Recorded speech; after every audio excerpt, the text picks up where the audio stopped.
First is Ash. It's going to Slugshot. Now, why Slugshot? Well, because it increases your damage by 50, giving you a ton more damage. And it's also going to make your shots go 100% farther, 50% faster, and then obviously adding that 50 damage. You just no longer have the splash. So if you're shooting like up here, you're not going to get that splash anymore. So you can't really hit over shields anymore, but it does give you a ton more damage. That 50 damage really does add up, and it just does an absolute ton of damage. Battering Ram doesn't give you as much value. While Battering Ram is still fine, it doesn't give you as much value in basically every single use case of Slugshot. It's just absolutely crazy having that extra damage, extra range, without any fall off really. So yeah, that's going to go to Slugshot. Next is Atlas. Now, for the majority, I want to say, of games, Temporal Divide currently is just better. They did reduce the cooldown from 20 to 18 seconds. On top of that, it does last for 3.5 seconds, and it's an absolutely incredible ability. Having that like infinite wall just up all the time is just kind of crazy. There are a few use cases of Deja, but for the most part, Temporal Divide is just going to be your better option. It just provides a lot more value in terms of like just general utility. Having this massive ass wall is just crazy in a match for the most part, especially since they have been giving it some love over the years. Giving that 18 seconds is a lot better, and then Chronos is just going to reduce that by even more. So I would have to say Temporal Divide is just going to be your generally most reliable talent to go. All right, so now for Azan, you can really go Persistence or Tempering. It doesn't really matter. But I would say Tempering is his most reliable talent. It's going to give you the best outcome when you could just go Chronos, and then you make up for that increased cooldown. And it's just going to augment your abilities at base. Persistence is just fine, but I would really say that Tempering is his most reliable. Persistence does its job in the early game. It just falls off quite hard late game, and then you don't really have a talent there. Just that 30% life steal does fall off, but in the early game, it is still just fine, giving that extra self-sustain to maybe snowball a little bit in that early game.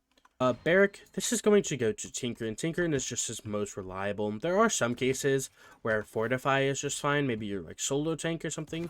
But for the most part, Tinkerin is just going to give you the most damage output compared to his base gun.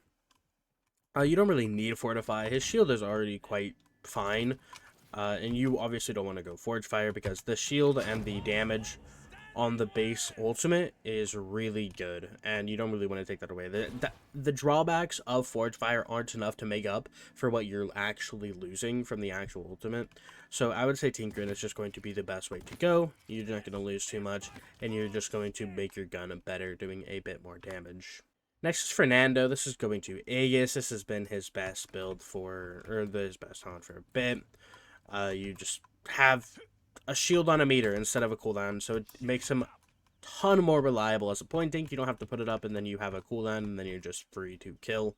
You just really want to always go Aegis. Obviously, unless you're off tank, then you can go Formidable or Scorch if you're off tank. But for point tank Fernando, which is usually what you're playing him as, you're just going to want to go the Aegis to give him that shield meter so he can recharge and not be on a cooldown. Next is Inara. You're just going to want to go to Mother's Grace in 99% of your matches. It's going to give you that CC immunity on top of extra damage reduction. It's just going to make you absolutely tanky and unkillable and crazy. I do say unkillable because if you do play right, you just pop Earthen Guard and you get a ton of heals. And you become CC immune, so you can just kind of walk out of anything or just tank whatever you want. So yeah, it's going to go to Mother's Grace even after all its nerfs. Next is Khan. This is going to be Storm of Bullets in basically every single aspect. You're just going to get a ton of DPS, man. It's actually kind of crazy. It's one of the reasons he's just insane right now, because you just get a ton of damage. Obviously excluding every single headshot I just hit because it's a bot, but you just get a ton of damage for absolutely free. It's kind of crazy. The other two talents don't really give you much. Leon's shield is just really bad. And Vortex Grip can work if they have very immobile characters. But for the most part, Silver Bullets is just going to do you a ton better. And just going to give you a ton more DPS, ton more damage. And you're just going to overall see better results throughout the match. It is a little bit interesting. Koba has two very viable talents. Pluck is going to be his most used for off-tank. For the most part. Half Shell is still really good, but this is mostly for supporting your backline or supporting your team, and if you really need it. But for the most part, Pluck is just going to be your better talent.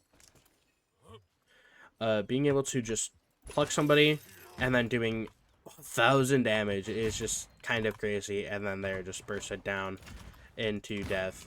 So it does just increase your damage and threat as an off tank, which is just kind of crazy.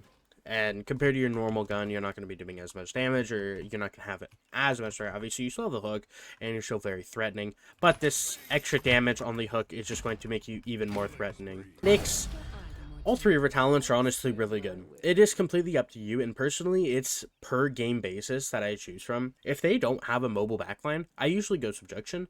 If they have a very mobile team, I'll go Show of Force. If it's something like Warder's Gate or something where the point is very forced just to walk through middle, then I usually go Abyssal Breach. So it is really just game to game basis on what you really want to go. If they have a lot of mobility, Show of Force. If it's a very forced middle centered point, you can go Abyssal Breach. If they don't have a lot of mobile backline, you can go Subjection. So it is really just up to you. There isn't really a best talent for her. I would say Show of Force is their most used talent by far. But that's mostly just because it's very reliable. But every single talent has its use cases, and it's really just completely up to you on what you want to run. And I would just say learn the maps more and learn different characters' weaknesses and strengths, and then you'll figure out what talents you really want to run.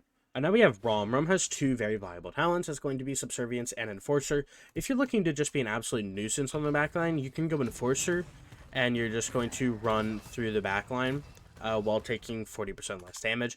If you want to be a more of a team player, then you can go ahead and run Subservience, and then you're going to have team heals whenever you consume a soul, which we can go ahead and see on this guy. It's going to be 1.5% of their max health for each soul so yeah, there you go. Focus is just going to be Aerial Assault. Getting that vertical mobility in that third dash is just kind of crazy. It just makes them a lot more safe and a lot harder to deal with, getting into positions you otherwise wouldn't have. And especially as a tank, it's very nice having those accessible spots. I just dashed to a wall. Having more accessible spots, having that extra dash too, is just kind of nuts. So yeah, Aerial Assault is going to be his best talent. For Terminus, it really is just dependent on really what you want. I personally go Decimation, but Undying is also just as fine of a talent. They are both equally as good, and it's very similar to Nyx, where it just really depends on what you want, or what your playstyle is, or what you're playing into. Personally, having that extra 100 damage is just going to be the reason I use Decimation. And especially when you get more stacks from your Siphon, then you're going to have a ton more damage after that too. So yeah, I personally go Decimation, but it really is up to you whether you want to go that or the other one. Core of this is going to be Thanks Grandpa and Direct Current. For the most part, Thanks Grandpa is going to be your best talent. But if you don't really need that extra shield, then you can go Direct Current, and then it's fine. But for the most part, Thanks Grandpa is just going to be what you're wanting to go because it's going to be more reliable in most cases. But if you don't need Thanks Grandpa, then you can go Direct Current. On a Yag, most cases, Sight begets Strength is going to be her best talent. Having that extra utility of a shield on top of movement speed when you're diving is just going to make it a bit more reliable for your flank to really flank with you. So it's going to make it a lot easier on them to be able to play with you as a Yag, since you don't really have anything else besides just your body to flank with them. You don't have like a shield, you don't really have anything else, so you're just kind of a sitting duck, like literally. So Sight Begets Strength is going to be mostly your most reliable talent, but Corrosive Acid is also just fine and does its job well. It's going to add that extra damage, so if you need that bit of extra damage, you can easily go it. But Sight Begets Strength is going to be mostly what you're running as the off tank. Well, that is all the best talents on all the tanks. Let me know your thoughts in the comments. Make sure to drop in a sub and a like if you're enjoying the content. More content like this is going to be coming out, and hope you guys enjoyed. I'll see you guys in the next one. Peace out.